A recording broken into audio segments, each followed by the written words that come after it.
பகவதி நான் தேடும் திருவடி நிழல் வேண்டும் நிழல் வேண்டுமே சங்கரி.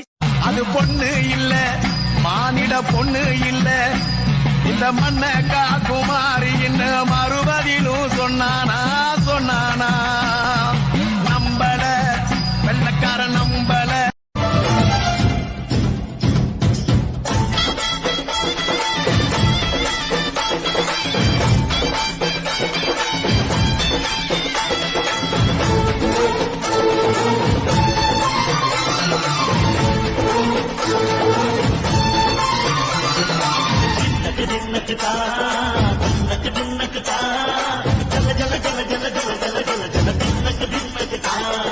சத்தியலங்காரி சந்தன குமாரி தாயி பராசக்தி தின்னக்கு தின்னக்கு தான்